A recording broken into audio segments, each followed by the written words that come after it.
கணேசாய நமக. முருகாசரணம்.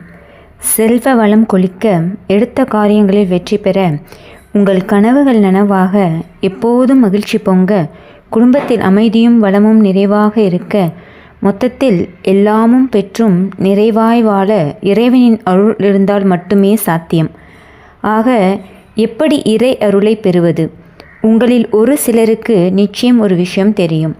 உங்கள் நண்பரோ அல்லது உங்கள் அருகில் உள்ள வீட்டினரோ புதிதாக ஒரு கோவிலுக்கு சென்று வந்ததும் அவர்களின் வாழ்க்கையில் இருந்து வந்த துயரங்கள் நீங்கி வளமான வாழ்வமைந்திருக்கும். நீங்களும் உணர்ந்திருப்பீர்கள். இது எதனால் ஏற்பட்டது? ஒன்று, அவரின் நட்சத்திரத்தின் அதிதேவதை தொடர்பான அல்லது அவரின் நட்சத்திரத்துக்கு அடுத்த நட்சத்திரமான சம்பத்துதாரை நட்சத்திரத்தின் அதிதேவதைக்குரிய ஆலயத்துக்கு சென்று வந்திருப்பார். அதன் காரணமாக அவரின் வாழ்வும் உயரவும் மேம்படவும் செய்திருக்கும். இப்படி உங்கள் நட்சத்திர தொடர்பான தெய்வம் எது என்பதை உங்களுக்கு சொல்லப்போகிறேன். உங்கள் நட்சத்திரம் தொடர்பான தெய்வத்தை அறிந்து கொண்டு அந்த தெய்வத்தை கெட்டியாக பற்றி கொள்ளுங்கள். அதேபோல் சம்பத்துதாரை நட்சத்திரத்தின் தெய்வ வழிபாடு உங்கள் அனைத்து பிரச்சனைகளையும் தீர்த்து உங்கள் வாழ்வை வளமாக்கும் என்பது உண்மை. இப்போது உங்கள் நட்சத்திரத்துக்கான அதிதேவதை யார் என்று பார்க்கலாம். நட்சத்திரம் அஸ்வினி, அதிதேவதை சரஸ்வதி. பரணி நட்சத்திரம் துர்க்கை. கார்த்திகை அக்னி. ரோகிணி பிரம்மா. மிருகசிரிடம் சந்திரன். திருவாதுரை நடராஜர். புனர்பூசம் அதிதி. பூசம் பிரகஸ்பதி குரு. ஆயில்யம் ஆதிசேஷன்.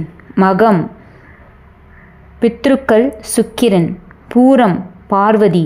உத்திரம் சூரியன். அஸ்தம் சாஸ்தா. சித்திரை விஸ்வகர்மா. சுவாதி வாயு. விசாகம் முருகன். அனுஷம் ஸ்ரீலக்ஷ்மி. கேட்டை இந்திரன். மூலம் நிருதி. பூராடம் வர்ணன். உத்திராடம் கணபதி. திருவோணம் விஷ்ணு. அவிட்டம் வசுக்கள். சதயம் யமன். பூரட்டாதி குபேரன். உத்திரட்டாதி காமதேனு. ரேவதி சனி பகவான். இப்போது நீங்கள் வணங்க வேண்டிய தெய்வம் அறிந்து கொண்டீர்கள். இனி என்ன? அந்த தெய்வத்தை ஒருபோதும் விட்டுவிடாதீர்கள். நினைக்க மறக்காதீர்கள். வழிபட மறக்காதீர்கள். அதேபோல் உங்கள் நட்சத்திரத்துக்கு அடுத்த நட்சத்திர தேவதை தொடர்பான ஆலயங்களுக்கு சென்று வர 100% வெற்றியை அடைவீர்கள் என்பது சத்தியம். பூச நட்சத்திரத்துக்கு அதிதேவதை குரு பகவான். இவரையும் வணங்கி இவருக்கு சம்பத்து நட்சத்திரமான ஆலயத்தின் தேவதையான ஆதிசேஷனையும் வணங்கி வந்தால் எல்லாம் நன்மையாகும். எல்லா காரியமும் ஜெயமாகும்.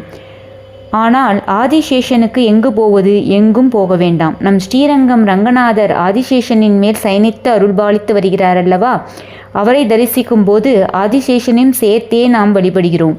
அவரிடமும் நம் கோரிக்கையும் கண்ணீரையும் வைப்போம். கைமேல் பலம் தருவார் ஆதிசேஷன். பூரட்டாதி நட்சத்திரக்காரர்கள் குபேரனையும் வணங்கி உத்திரட்டாதியின் காமதேனுவையும் வணங்க வேண்டும்.